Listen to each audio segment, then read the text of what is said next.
Kyle, Yes, sir. we've grown up. Well, we try to every day. Yes, it doesn't always work. Our wives tell us otherwise. Correct. You know what we did? What did we do? We did a professional podcasting. Ooh. I know. Nicer mics. No. I like our mics. You don't like our mics? New wardrobe. Definitely not. Because you can't hear it. No. Right. What did we do? We joined Patreon. No way. Yeah, Well, that's finally. super cool. About time, right? Yeah, totally. Yeah, Yeah. I think we're in the right stage for that. Yeah, I mean, we know podcasts that do it right away. That's not us. Nah, I think you got to earn Nothing it. on that. Got to build up to it. Absolutely. Yeah. I mean, we're getting millions of downloads at this point. Millions. Okay, well, maybe not millions. Oh. We're heading in that direction, though. Awesome. Take that, Joe Rogan. Yeah. Eating into that viewership, Yeah. listenership. All of that to say, Kyle, we've got a brand new Patreon page. Sweet. Yeah, you can find that patreon.com/Dreppenstone. Perfect. I know. Makes sense. One word? It's always one word. Yes, it is. Dreppenstone. DREP and Stone. Correct. Sweet. Yeah, there's a couple of different tiers on that Patreon, and go there. Honestly, it tells you exactly what you get through Patreon, and there's a lot of cool stuff. Access to behind the scenes, access to what's going on in our general lives. It's a lot of fun. Our Buy Me a Coffee page, Kyle, it's still up. It's still working. Still brewing. Yeah, but we're slowly making that transition over to Patreon, and it's a lot of fun over there. I got to be honest with you. It's pretty exciting. It is really exciting. Yeah. Videos, comments, direct links. That extra juicy content that you're really looking for. Anyway, again, that is patreon.com/Dreppenstone. The links are everywhere. And we'd love it if you help support the podcast. Absolutely. You got to come join along. Yeah, it's a lot of fun. A lot of fun. To the episode, Kyle. Here we go.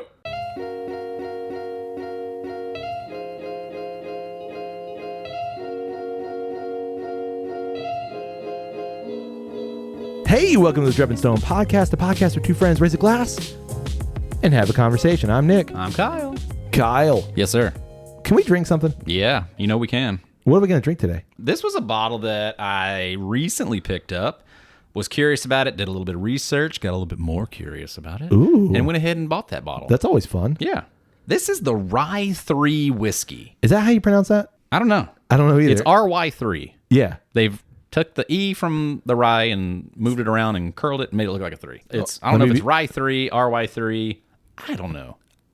But Ry3. it is from Phenomenal Whiskeys. Phenomenal Spirits is the owner here. That's a little bit humble. I know. Yeah. It's a rye whiskey. It's a blend. Oh. At cask strength. Yeah. Ooh, cask strength. Cask strength. What is their cask strength? What are they saying? This is at 61%. Wow. Yeah, 122. 122. Wow. Haven't been around for a long time. So is this an MGP product? So, yeah, it's 3 different ryes that they've blended together. Hence the 3. Yep. So it's got a MGP rye, Okay. a Alberta Canadian rye, Okay. and it's also got a light whiskey. I would assume it's also a rye. Okay. But light whiskey meaning I was going to say light whiskey. it's Like Bud whiskey like it's whiskey that's made in a reused bourbon barrel. Oh, so it's it not can't- a fresh Got it. char on the barrel. So it can't be said to be bourbon. Right. It's light whiskey. Okay. So it's like a reused barrel. Light in terms of like it's just not picking up, I guess, as much from the barrels. Yeah, well, I mean, light whiskey, the ones that I've seen, like I know Penelope does one. Right. And it is like Scotch colored. Like it's Gotcha. very light. I see. So it's just not it doesn't have that dark bourbon Interesting. rum color to it. I'm just side note before we get into this, I'm really surprised not more whiskey makers and more distilleries do that. Right? Because I've already got That's the barrels a whole here. other thing. Well, Yeah. I'm wondering, like, do they get more money off of other places buying Oh, their the old barrels? That makes sense. You know? Yeah. As it We'll ship them to costs Scotland. to That's a good point. Put more product, more grain, all this stuff back Yeah, into it. we've got to have storage space. That makes it. We'll just throw it in the field and see what happens. Yeah, I mean, right. if Jefferson's can do it on a Yeah, just on a throw it on a boat, we'll boat. just throw it in that field over there. Yeah, you ain't wrong. And see what happens. We'll call it field age. But yeah, so yeah, 3 different rye whiskeys. Yep. But then it's they're finished in rum casks. Oh, is that specific bottle? Because I know that I can see on the label that's a private reserve, or is Right. that Ry3 all across the board? I'm pretty sure it's across the board. Okay, But yeah, you got some bottle words for me? I sure do.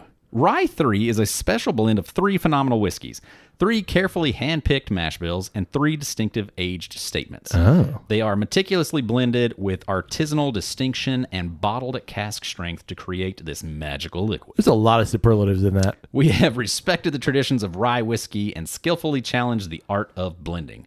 Ry3, one ultra-premium whiskey, 3 times the enjoyment. Like I said, a lot of superlatives. Let's see if it lives up, shall we? Yeah, interesting thing that I've found out, the master blender that put this together was previously at Joseph Magnus. Oh. So he's got some got some credits. accolades. Yeah. Sure. Okay. Yeah. Well, let's see if the liquid holds up to those superlatives and those accolades. All right. Ready? Yeah. Ooh. I like the little like bleep there at the end of that cork pop. Boink. Thank you. One for yourself. And one for you. Oh. Hey, can I tell you something? Yep. I love the heavy pours you're doing. Hey, you're welcome. It's summertime, man. Summertime is for heavy pours. Correct. I appreciate that. Darker color? Average. I'd say it's shade on the darker side. I would say it's on the darker side. Yeah, for sure.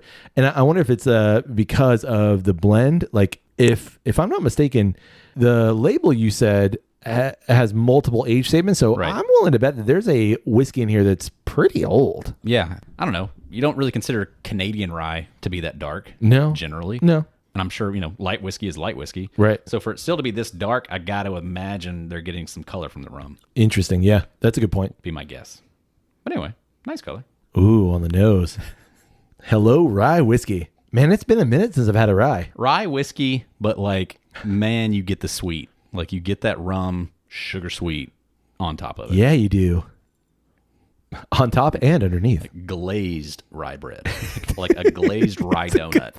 Like you ever been to a Krispy Kreme? You watch the donuts go through that icing waterfall. Yeah. That's exactly what this is. It's yeah, like for sure. You got a big loaf of like just seeded rye bread, and you put it through that like vanilla sugar waterfall. Yeah. Ooh, that's a good word. Yeah. Cascading cavalcade of Krispy Kreme glaze right on top. That's good. Yeah. It makes me kind of hungry. Man, it's. I know we're joking, but that's like exactly what it is. So sweet on the nose. I still get all those like really nice, beautiful like pine notes. Yeah. Cinnamon, not like big red cinnamon, at least on the nose, but like those brooms that you get around the like fall and then sometimes into Christmas, like winter holidays. It's just screams like cinnamon. Yeah, I feel like it's the dusting of cinnamon that you get on your whipped cream on the lattes. I ain't got a fancy coffee. Lattes, you say? Well, I mean, I partake in a pumpkin latte at least once a year. Do you like them? A latte? Nah.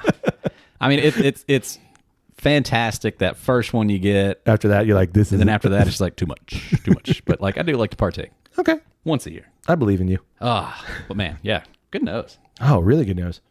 There's some things about it that I'm not like quite certain yet. What I mean by that is like there's a bit of an ethanol character here that like I'm worried about. It can be a little overpowering here. Well, I mean, it's a kicker. What is it again? 61%. Oh, that's right, 122.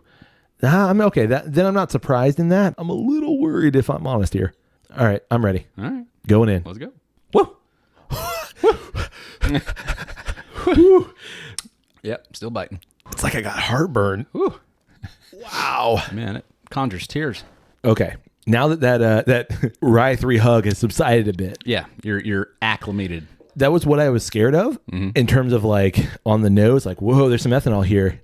And I'm not displeased by it, but it's a little bit, it's a lot. It's not a little bit. You do have to acclimate. Yeah. You got to battle your way through that a little bit and get used to it. Then the flavor comes through. Yeah. And the flavor? Yep. Piney honey. I feel like it's like the sap of a pine tree to me. Yeah. Like it is really, really sweet. Yeah, for sure. The rum notes are right in your face. Yeah, they are. Like it's that really sugar sweet rum pop right in your face. But then that's just like covering, like what you're saying, all the piney rye notes. Hey, hand me that bottle real quick of that 12-year rum. There you go. Thank you. I just want to nose it real quick in comparison to this Ry3. Yeah. Because you keep saying that the rum, and I agree with the sweetness, but I want to see if it noses similar. Right. Well, I mean, rum has such a specific sweetness quality to Yeah. it. So it's beneficial to like acclimate. Oh, yeah. And once you do that, it's like pinpoint. Yep, 100%. Yeah, like that's I'm exactly just what it is. nosing this rum, and this is a 12-year. We haven't featured this on the podcast, and maybe we will at some point, or maybe it'll be on our Patreon. But this is a rum from Barbados, and it says it's aged in heavily charred American oak bourbon barrels. Mm-hmm. So why I wanted to see this one real quick is it's got a lot of the same characteristics, a lot of the same like sweet notes to it, in terms of that rum nature. Yeah, I mean, it's the fascinating thing about spirits in general, about how whatever you're making that spirit from, and how that material Right. creates that sweet smell. Blue agave has a very unique smell, Right. and sugar cane is going to have a very unique smell. But once you smell that and you get that quality identified, Right. you go back to this Ry3, and Yeah, and you totally get it. this is absolutely just rye whiskey laced with a layer of rum on top of it. Yep. I go back to what I said a little bit ago. It tastes to me like piney honey, like Yeah. sweet pine. Yeah, totally. And honestly, like once you get acclimated to the proof, the proof subsides like almost completely. Like it's gone. Yeah, I mean, once you let that high proof roll over your tongue and just bite the hell out of it, and your tum's nung, Yeah. Yep. No, you said it right. then you're good to go. Your tongue now. Tum nung. Yeah, for sure. I'm having a little bit of a hard time because I don't know where to place this. I'm not going to I don't know where to place it. Okay, then don't. Okay. No need to. No, like Not a requirement. I don't, I'm going to say this. I don't know if I like it because like the nose I think is really good. Yeah. I was worried about the proof, worried subsided once I sipped it.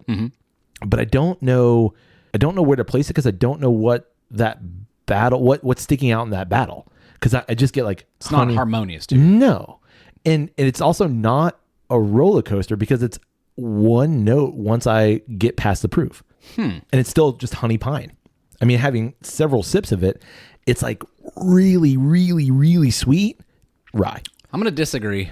Okay. For me, it starts absolutely that honey piney note is very prevalent, like heavy on the honey. Yeah. Really sweet. But then that subsides for me, and I get into basically just a classic rye note, rye bread, and just rye grain, and then I'm settled on this like kind of a neutral bitter on the finish, Interesting. all the way to the end. Yeah. I don't get that bitter at all. Like I get no bitter. I get proof, I get honey, and then rye, and that's it. Papa rye. I don't think we've like diverged this much in a drink before. Yeah, I know. I get a huge, well, not a huge, but like a prominent bitter all the way through the finish. Nope. And just like the same, like kind of bitey on the edges of my tongue the whole time, I'm not like all the way down. even to the point of like I'm not getting the numb tongue that I normally get. You said numb tongue earlier. I don't get any of that. Tum nung. Right, I know. I almost want more rye, and I think it's just because like I'm getting so much sweet. Fair enough. I don't know where I sit with this, Kyle. I think I can tell where you sit with this, sir. Let me place it for you. Okay, You don't like it. I don't know. You can say that. Yeah, but I've also like said I don't like the Willet, and then ended up like that was my favorite rye. We'll So, get there when we get there. I don't. I want to say I don't like it. I'm gonna say I don't know. Smart man. I go back to the Dunning Kruger Yeah, effect. smart man. I'm not certain. Learning- right. Learning from previous spots. Okay, here's what I do like about it. I like the proof. I think the proof is a great spot. As much as I was worried about it before, after sitting with it for a second, actually, I think that's perfect because of how sweet it is. I would say if you had this at like 95, the sweet would be so much that it would almost be like silo maple syrup whiskey sweet. Like it'd be like, nope, that is just pancake syrup. Well, I don't know. This one might be one, like, I'll probably do it one night, like throw an ice cube in it, let it melt, Sure. see how it mellows, because it could absolutely cut the sweet too. That's a very good point. Yeah. And it might just calm everything down. Right. Calm the proof down, calm the sweet down. I'm sure it's going to be completely different, would be my assumption. Yeah. Maybe. Okay, here's why. If I'm completely honest, there's not enough rye. Like, when you say rye and when you say this is a blend of 3 different whiskeys and you're calling it rye, I expect, I don't want to compare whiskey to whiskey, but I expect Kind of what we do. then I will compare whiskey to whiskey. Okay. I expect piggyback. I expect a high rye, like almost 100% rye, and you are just boom hitting me with so much rye, and I don't get that here. I get so much sweet Papa rye. I would put myself in a different category. I've had enough ryes at this point that I feel like I wouldn't compare it to Piggyback. Okay. I would compare it to like 101. Okay. Or Elijah Craig and half a dozen other ryes that I've had, where it's like, I usually feel like the rye, it's usually that 51% rye. Right. Where it's like just, you can kind of almost barely tell it's rye. Yeah. Whereas Piggyback, that's that high of a rye, where the original Willet that we had was so much rye. The family estate. The Balcones. Friends of the podcast, by the way. That one was such a prominent rye. Right. And I feel like those are actually harder to find. Sure. Where it's that prominent. So, okay, maybe I get enough rye in this where I'm like, oh, yeah, no, that's absolutely a rye. I would not confuse that for anything else. So maybe my issue is more in the naming of it, because you called this Ry3. Like, you've put rye so forward, and I'm not getting it as much as I would expect. Maybe that's my issue. Right. I'm gonna sit with it some more. We'll come back to it. Okay. We'll see. like it. I like it. I like the sweet. I think it's it's really, to me, similar to what we did last episode with the Scotch cask, Right. from Chattanooga Whiskey. I think it's really interesting that I can get rye and I can get rum out of it, and I just find that relationship interesting. Okay, in that respect, I'm not saying that I would say that it's my preference, Right. But I do find it interesting. now that we've disagreed on a whiskey, is this the first time we've like legit disagreed on a whiskey? No, Can't be. no, Can't be. we did it actually pretty recently. I mean, normally we'll get some different things, but like normally we both agree, like, yeah, this is good, or no, don't like this Yeah, one. no, we're usually both on the same page. Yeah. All right, Nick. Now we've got a superb drink. What do you want to talk about this week? You and See, I saw what you did. yeah. Now we have a drink. A drink. You and this bottle love the superlatives here. All right, Kyle, you just Phenomenal drink. did a thing. Yeah. You went to some theme parks. Yeah, I went to all of them. Went to all the theme parks in the entire U.S. all the Disney Florida-based theme parks. Gotcha. Yeah. Which got me thinking. Like, we had a conversation outside of the pod about theme parks and just the the swamp ass that Trials and tribulations that they entail. correct theme parks, especially in the summer here in Florida. Yeah. It is 90,000 degrees outside. Yeah. 1,300% humidity. Yep. And 3-hour waits. right when you said we went to theme parks, I went, why? Bummer. Yeah. I'm not opposed to theme parks by any means. Like, I don't mind a good theme park. Yeah, no, as Floridians, we've come to the realization of, preferred times to Sure. partake in theme parks. Sure. In June, late June is not that time. No, I had a lot of family come down, and Right. it was a lot of their first times experiencing the whole thing. Yeah. And obviously, it's the summer. That's usually when Sure, people have time sure. to do that thing. So they all came down, and we went and did it. We tried to hang with them, and we failed miserably. Well, with good reason, let's be honest. Yeah. So, I mean, honestly, I don't blame you. And I don't think your family blames you either, because everyone knows, maybe you work at a ski resort and it's Martin Luther King weekend, which is a huge skiing weekend. Right. You're not going to go skiing on that skiing weekend because you know what? It's much better without 1,000 people here. Right. Same as theme parks in Florida. Yeah, I think that's true of any touristy situation. Absolutely. The people that are from there know when to go and when not to go. Absolutely. They know that there are better times to enjoy what they Sure. get out of their local Sure. entertainment. And having been on the side of the tourist, I'm okay with going to a theme park and waiting 3 hours in line because this is the experience. I mean, even you've been places and traveled. Sure. Even if you're stuck in traffic and you're in a new place, it's so much better than being stuck in traffic at home. Right. You know what I mean? Yeah. So I get it. All of that to say, this got me thinking about summer and theme parks, and more specifically, theme park rides. Theme park attractions. Theme park attractions. Yep. And not necessarily like the interesting experience that you had recently of theme parks. Right. But I'm thinking of like all theme park rides you've ever been on. Okay. And because summer is a theme park, as we've already mentioned, Sure. time. Yep. And this got me thinking about like my favorite rides Cool. and my favorite theme park rides specifically. Yeah. We're going to disagree on this too. Yeah, probably. Probably. So I want to know, what is your all-time favorite theme park ride? It is the Enchanted Tiki Room at the Magic Kingdom. Not a ride. Not a ride. It is an attraction. It is an attraction. It's not a ride. Try again. Define ride. Okay. I'm just giving you shit. Shit taken. Define a ride. Okay. What I mean by ride, this is not a sit-down show. This is you get in some sort of vehicle and you are transported through, whether it's outside or you are transported in some way. Okay. Okay. So that So excludes... being transported to the Polynesian doesn't count. Right. That excludes your Enchanted Tiki Room. I'm sorry. All right, whatever. Okay. Still the best ride. Not a ride. Man. Carousel of Progress. Really? No. Okay. Would you count that though? You are being transported, yes. So you would have to count that one. I'm saying a Even though ride, it's a theater presentation. but it moves. Would you count Ellen's Universe of Energy? It's been a while. I can... It's same premise. Okay. Like you're watching a show, but the theater actually moves. All right. I'm saying like any theme park ever. Okay. So any if I can be totally honest, like that was never my fascination growing up. Yeah. You're not a Coming ride to guy. theme parks, Yeah. the rides were not the pull for me. So you were Enjoyed the kind of like rides. the Hall of Presidents kind of guy. No. I mean, I enjoy the Hall of Presidents. Fine, bring it on. Until you actually get to the presidents, then it gets really boring. But like the pre-story is fantastic. Like I love that little movie. What I mean by that is like you're for sitting in a dark room that's cold and watching something. Sure. Yeah. But it was like, I always enjoyed, if it were like rides, like I enjoyed Pirates of the Caribbean. I enjoyed Haunted Mansion. Okay. I enjoyed that kind of an attraction. Okay.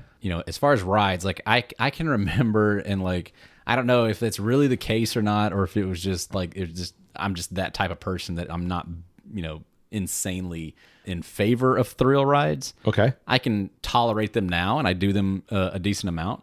But growing up, I remember taking a trip to Six Flags, and Georgia? yes, Okay. Six Flags over Georgia, and being, I don't want to say forced, but without my consent, being taken on 3 different roller coasters back to back, and just hating every second of it. Really? And it absolutely deterred me from that kind of an experience. I was probably like, if I had to guess, I would say I was probably like around 7, 8, 9, somewhere in there. Okay. Young enough that like, I don't want to do this stubbornness kind of thing. Well, I don't want to do it, and just like in the midst of it, hating it, like just not having a good time at all. And so, first time I went to Disney World that I could remember getting to go on attractions that were not thrill oriented was very like mind opening, of like, oh wow, that's actually really enjoyable. So what you're saying is you're not gravitating towards Space Mountain. You're gravitating towards Haunted Mansion. Absolutely. Okay. Yeah. Okay. Yeah. So- More theme based. I got you. Not thrill based. Okay. Yeah. So within that realm though, what would you say, like you had to ride, you were given the opportunity to ride one more ride. What ride are you going to choose? Today? Yep. Oh man, so it's like that's a whole other thing.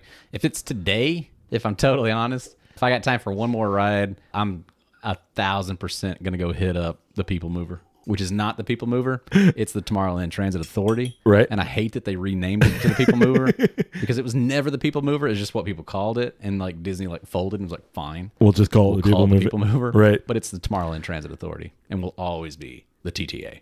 I am not surprised by that at all.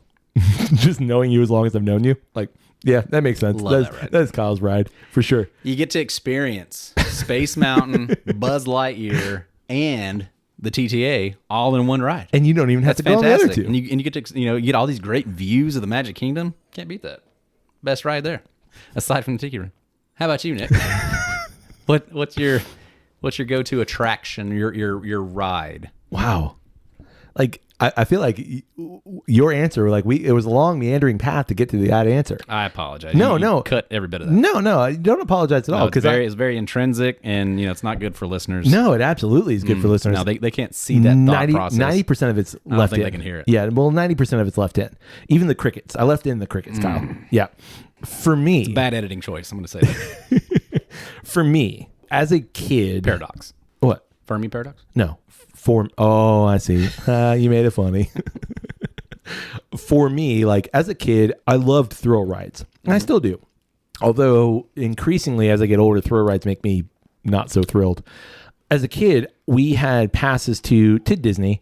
We also had passes to Busch Gardens. We had passes to SeaWorld. So like we were privileged in that way that we were able to experience a lot of those local theme parks for us. Sure. My grandparents would take us at least to Disney quite regularly.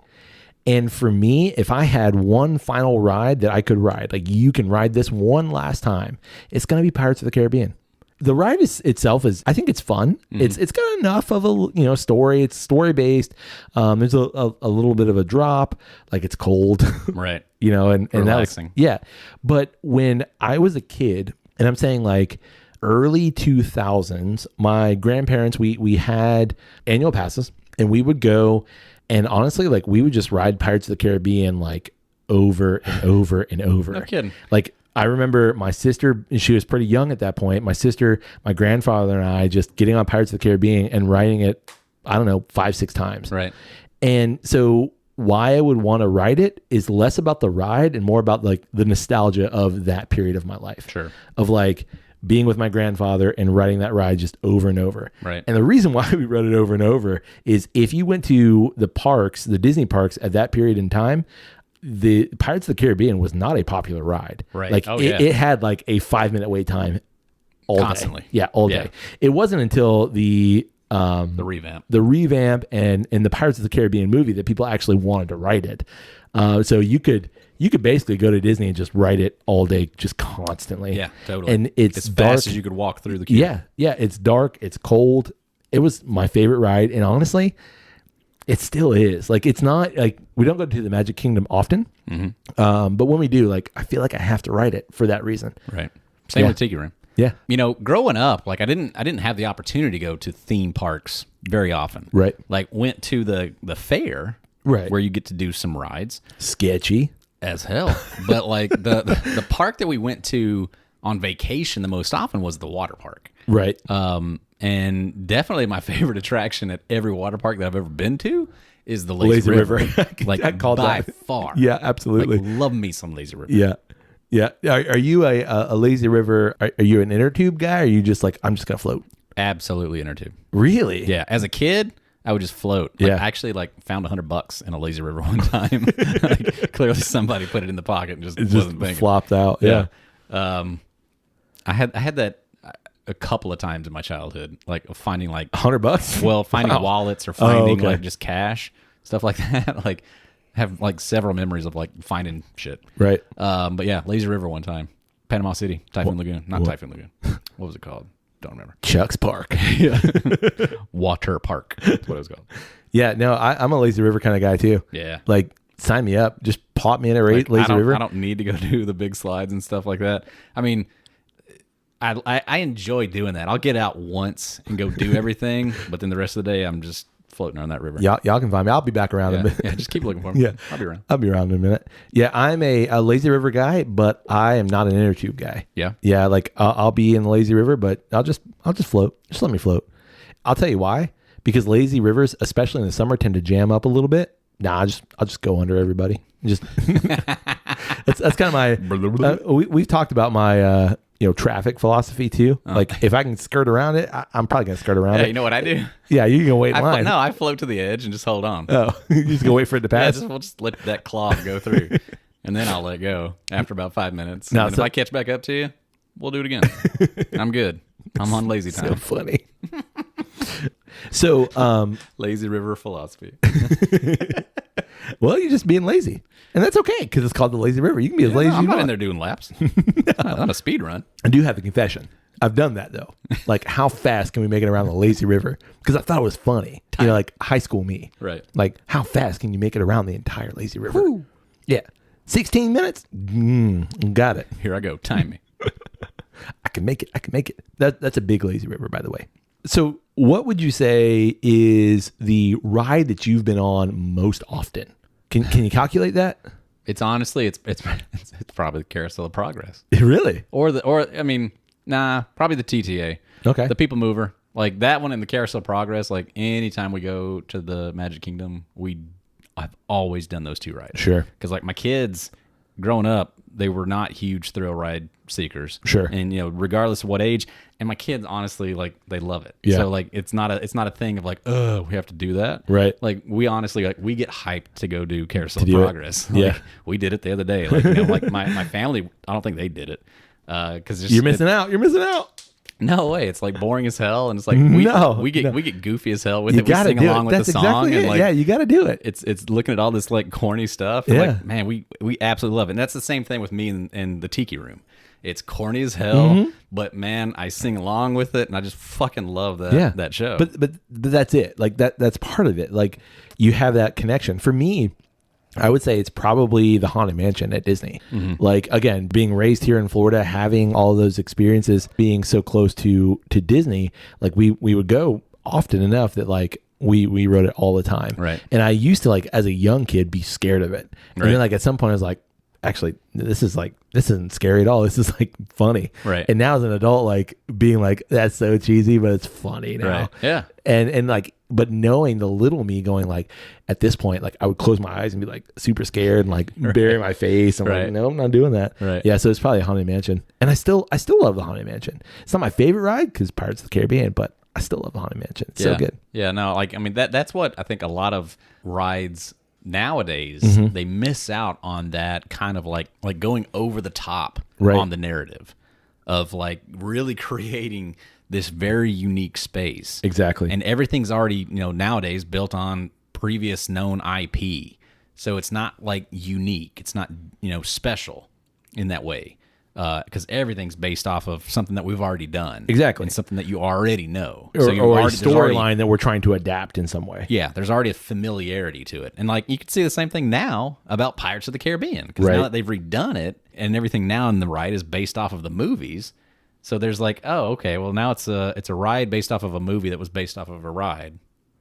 And it's like, very, very meta. Correct. You've been on enough rides at this point. Sure. What was your first like big boy ride? Like I'm saying like roller coaster, not like Disney roller coaster, but like roller coaster. Aside from like the ones that I was forced to go on because I didn't enjoy it. Right. First roller coaster that I went on that was like big boy that I was like, damn, that was fun. What was Dueling Dragons became the Dragon Challenge. Sure. I can remember like the first time I did that, and actually, I mean, I was actually Universal here in Orlando. Yeah, I was actually a dad by that point. Like I was an old man. When you rode your first roller coaster, like legit coaster? No, but one that I was like, shit, that's fun. Oh, okay, I'm with you. I mean, I don't know. A lot of roller coasters I feel like are kind of like, okay, like that was a ride. But like I remember like riding that one for the first time and being like feeling G's kind of thing. Most Disney rides, which that's by far what I'm most familiar with. Sure. Like we didn't get Universal passes for a long time, and then even when I did, I had little kids, so like doing those attractions weren't an option. But the first time I did that one was like, wow, like that's a thrill ride. So I have a story of that one real quick. When it first opened, that park, Islands of Adventure, first opened, we had annual passes, and I rode that ride twice, like back to back. It was a kind of a lull in the day, and like we got off and got right back on, and it made me so sick. Like I didn't ride a roller coaster for like years. Right. Yeah, it was terrible. How about for you? What was your first big thrill ride that you loved? So my family took a vacation to Virginia in the late 90s, probably like 97, 98, something like that. And in Williamsburg, there's a Busch Gardens in Williamsburg. and they had a roller coaster that was like almost brand new whenever we rode it, and it was called Alpengeist. And at that point, like it was, I think, the tallest inverted roller coaster in the world or something like that. And if you've been to Busch Gardens in Tampa, there's also a version of that called Montu, and it's like an inverted roller coaster, so you hang below the track. You know what I'm talking about? Oh, right. Yeah. So I remember like, and I wasn't like young, but I was young enough where like I was scared to go on it. And I remember my mom being like, nope, we're going on it. You're going to have fun. You're going to love it. And kind of similar to you of like just being scared out of my mind. And I had like a vivid memory of we rode, I think front row, or at least like in my mind, we rode front row. And we got to the top of the lift, and I'm going like, I want off. Like, oh my God, I'm out. Right. And you go through the first drop, and immediately at the bottom of the first drop, I'm like, I love it. Like I like right. your face was like, oh God, he's gonna say like he threw up everywhere, and like it was so terrible. No, and like I fell in love with roller coasters, and I absolutely love them. Right now, roller coasters kind of make me sick. Right, like that motion for whatever reason just makes me sick. Like teacups make me sick. 3D motion rides make me sick. But at that point, like from probably 10 years old to maybe 21, like I love roller coasters. You could not get me on a roller coaster fast enough. I love them so much. Yeah. Like, I mean, any attraction where it's like we're trying to thrill you. Right. I'm like, that's fantastic. Like, I love being thrilled, but like there seems to be so much emphasis nowadays on like, all right, can we make you throw up? Right. Like, can we make you nauseous? Exactly. And those rides, I'm just like, God, I'm not interested in. I could care less. Yeah. Like for me, those rides, and not that their purpose is that, but anything that like combines 3D and then motion in terms of like, I'm thinking here in Florida at Universal, like 90% of the rides. Yeah, legit. Like the Mummy is that way. Gringotts is that way. The Transformers is that way. Spider-Man is that way, and they all Men in Black. Yeah, things like that. Just they for whatever reason, just motion sickness city, man. Yeah, like I mean, terrible. The height is Mission Space. Yeah. Oh, at Epcot. Like I will not get on that attraction ever again. That's what I was going to ask. Like, what is a ride you will never do again? That's it. Mission Space. Yeah, man. for sure. Like we went even the lower level, the calmer version of it. I'm not doing that either. I still just get nauseous as hell. Yeah. So we went on that with some friends, and I just I did not enjoy the whole ride. As soon as like nothing about it I liked, and I will never do it again. So like recently when my family was here, my youngest daughter went on it and did like the full thing with my cousins, and she got off and she was like, never again. I was like, yep. You only learned that lesson once. Yep. And you'll never do it again. And I know people that love that ride. They're like, that's my favorite ride. I've never met anybody that was like, that's my jam. Nope. I mean, because it's gross. It's not fun. It is not a fun ride. I'm amazed that anybody's it's still there. Like, yeah, I love it. Yeah. No, I've met some people and like, that's your favorite ride? Really? Like the premise is weird, but also like, yeah.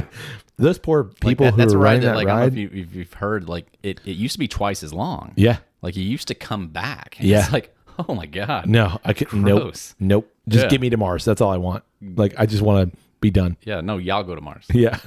Tell me how it is. I'll be here. Okay. So what for you is like the scariest ride you've ever been on?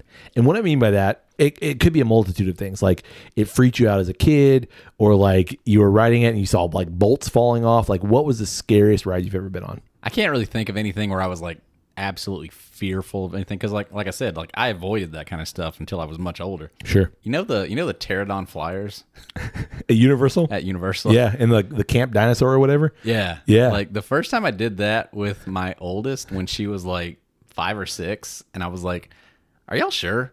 Are y'all sure this is okay? Because like there's no strap. It's just a bar that comes down. Well, I guess maybe for the kids they do buckle them, but it was like obviously not a tight buckle. Right. I remember like absolutely holding my breath that whole first time because I'm like, God, she could fall, and I can't reach you. Like you're far enough away from me. Like they have to go on with an adult. Right. But like even as the adult, you cannot reach them. Like if something began to happen, you're just gonna watch a kid die. Like, and it's not a safe enough thing where if you just wiggle just right, absolutely she could have like wiggled through that and fallen. Whoa. That ride amazes me that there's not more of a safety feature. I don't know if it's still running or not. I have no I don't idea. know if it is now that they've got that Velocicoaster, but man, legit, like that's the most I can remember being scared on an attraction. Yeah. Because like I just like, God bless, man, I'm gonna sit here and watch my kid die. She wiggles the wrong way, she's gone. That's scary. Terrifying, man. Of like, do not move. Like, do not move. Yeah, look around. You're having fun. This is great. Do not move. Do not do anything.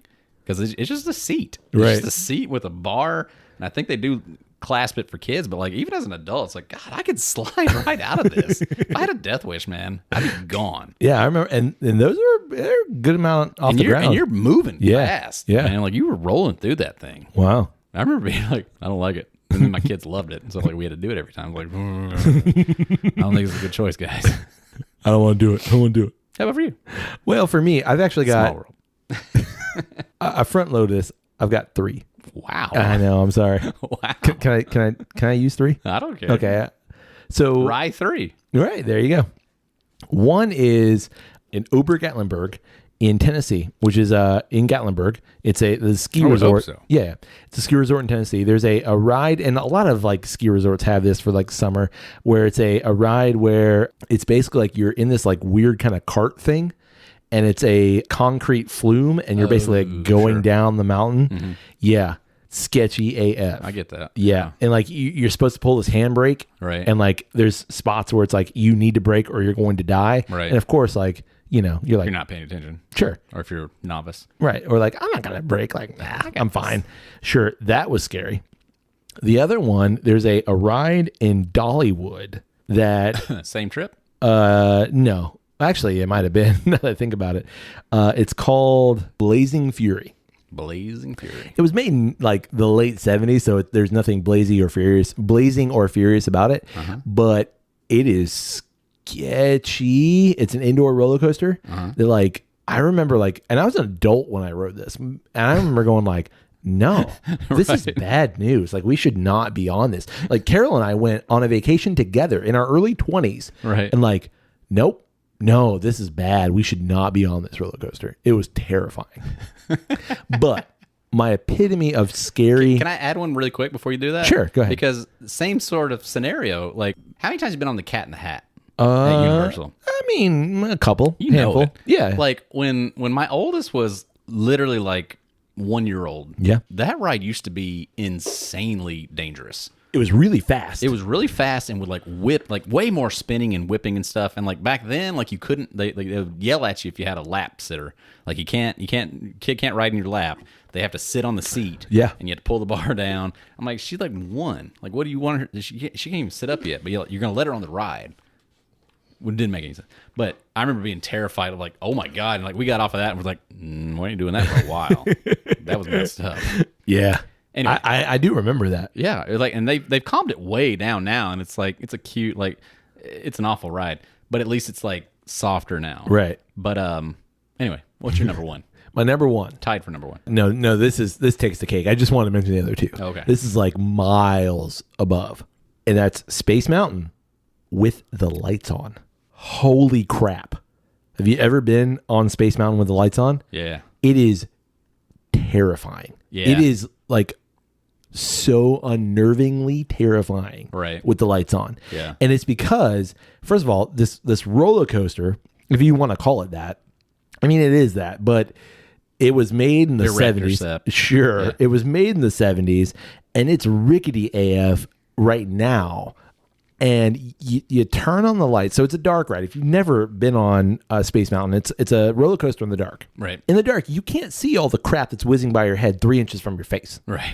When the lights are on, you can see all like the rickety bolts falling off of this thing. You can see like the fact that you're going on this like little hill, and this hill in the dark, it might be a 40-foot drop. It might be a 4-foot drop. You don't really know. Right. But when the lights are on, you see that above your head, 2 feet above your head, you could reach out. I am 6'2". Yeah. In my reach, I could reach out and touch 90% of this ride. Right. It is the scariest thing I've ever been on.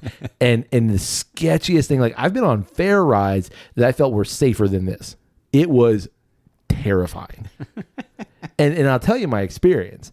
So I'm going, if you've been on Space Mountain, you kind of go, Space Mountain has two sides, and it comes together, and you're in this like mission control area as you ascend up to the top of the drop hill, the first drop hill. And I remember we got stuck in that like section where it's supposed to be mission control. And then like they had no choice. They couldn't evacuate everybody. So they had no choice but to like, we were stuck for a good bit. And they had to turn on the lights for something, and they had no choice basically but to let the roller coaster go. Right. So we had to go through the entire roller coaster, the entire Space Mountain, with the lights on, and it was scary. Like I'm traumatized. Right. And I've been on Space Mountain multiple times since, but like every time I go on, I'm like, if we stop here, I might pee myself. Like that's where I am. Like I'm done. I don't want to ride this anymore. Yeah, no, I've done it once with the lights on, but it was like knowing that the lights would be on, and like same kind of thing. But like I can remember doing it once when I was younger, and my sister's boyfriend at the time came with us, and he's like a 6 foot something guy, and I rode right behind him, and I could remember the whole time like his head's gonna end up in my lap because like right. I kept like seeing stuff. And it's like, oh man, did that hit you? Like, keep your hands down, dude. Don't put your hands up. Yeah, you're gonna hit something. Keep it tucked. Yeah, when I ride Space Mountain, everything's tucked in close. Yeah, like you're like a bobsled. Exactly, that's exactly what it is. Yeah, I'm on the bobsled team for sure. Well, on that note, you got anything else? Back to the whole like 3D element of like. I've noticed like that's like the trend nowadays. Ugh. I'm not a huge fan of. I guess it is just kind of like raising the stakes. Yeah, but it's like adding too much stuff. Yeah, I am super excited about like they're about to do the Tron coaster over at Magic Kingdom, and that looks like a very kind of a unique way of like where you're actually like leaning forward, riding like motorcycle type of a movement, and it looks like fun as hell. Like I've seen the videos of like the one over in Shanghai, maybe. I think it's Shanghai, yeah. Super excited about that, but like the general trend of like most rides nowadays of just taking it too far. Yeah. Like, well, I think the thrill me, right, but don't like, I don't know. Well, the addition of movie element and movement, I think we want to be there, but we're not. Yeah, it's been embraced too much. Too much, yeah. Like give me maybe it's old fashioned of us, but like just give me a ride. Like, just give me a good old-fashioned ride. For sure. But, like build me up to it. Like, I'm totally good with that. Rise of Resistance is, I think, like, a great spot. Right. There's animatronics. There's the moving capacity to it. There's a little bit of a drop. It kind of encapsulates, like, all those great things. But at the same time, like, they've almost made it too complicated to where, like, it doesn't run properly. Right. It's got too many moving parts. Right. So then you have to deal with that. I mean, half the time it's shut down. I love a good old fashioned. Just give me a wooden roller coaster. Like I love it. Yeah. Like it's fun. Yeah. What more do you need? You know what to expect. Exactly. It's gonna give you that little okay. Yeah, heart in your throat kind of thing. Yeah, and I like that. Good to go. I'm a fan of that. I think like when you start to incorporate, and maybe it's that like again that like old man yells at cloud, but like when you start to incorporate too much computer generated stuff, like it just becomes like, I get it because you can always retrofit this ride really quickly, but at some point, like you're doing too much. Yeah, I remember we did a night at Universal. Yeah, it was like a special thing where we didn't have to wait in lines and stuff. Yeah, and I remember we did like 4 or 5 of those like 3D rides in a row. Oh, and I was just like, I'm out. I'm done. I cannot do it again, guys. Like if I do another one, I'm gonna get sick. Yeah, I did that recently with some people at work, and I was like, at some point, like, yeah, I'm done. I'm good. Yeah, I've done the thing. It's been embraced too much. Yep, I agree. And maybe there's like a certain, maybe some people it doesn't bother them at all, and they just do it all day long. But like, me, it's just not me. It's too much. Yeah, like I'm to the point like when I ride those rides, I don't put on the 3D glasses. I just I just do the regular thing. Yep. I just leave them off and experience it. Yeah, absolutely. I'll take a blurry vision. Yeah, I don't know what's going on, but this is fun. Whatever. Whee! Yeah, exactly. Same. You got anything else? I do not have anything else. Do you? I'm good. All right. Well, we want to know what you think about theme park rides. Like, what is your favorite theme park ride? What is your scariest theme park ride situation? Yeah, or what's your favorite ride? Absolutely. Also, what do you think about the Ry3 Whiskey? If you had a chance to pick up a bottle of that rye whiskey finished in rum casks, it's definitely interesting. I will give it that. I will say it's interesting. Do I like it? I don't. Fair enough. I think it's interesting. I'd be willing to try other things by them. Would you? Yeah. Well, you can get in touch with us through email. That's drippandstone@gmail.com. You also can get in touch with us through social media. It's always one word, Drip and Stone, DREP and Stone. Come find us, like a thing, share a thing, comment on a thing. We'd really appreciate it. Yeah, and if you want to support the podcast, reach out to anyone and say, hey, have you listened to Drip and Stone? No? Well, here's how you listen to them. And direct them to, like, literally anywhere you can find podcasts. You can also support the podcast by rating Drip and Stone wherever it is you find great podcasts like this one. And finally, you can financially support the podcast through our Buy Me a Coffee pages, buymeacoffee.com/dripandstone. And now, Kyle, you can support the podcast through our Patreon. That's patreon.com/dripandstone. And that way, you can support us every month. And you get access to all really cool stuff. Absolutely. See what we're drinking any random night of the week. Join us for some tastings, things like that. See show notes. Yeah. A lot of extra content on there that we're kind of sharing just with Patreon. Just for our Patreon. Yeah. And honestly, that's where you want to be. Yeah, for sure. Yeah. Ton of fun over there. And you can hang out with other patrons. And who doesn't want to build a community? Absolutely. Hey, buddy. Hey, buddy. May your glass overflow. And your ass never show. Cheers, buddy. Cheers.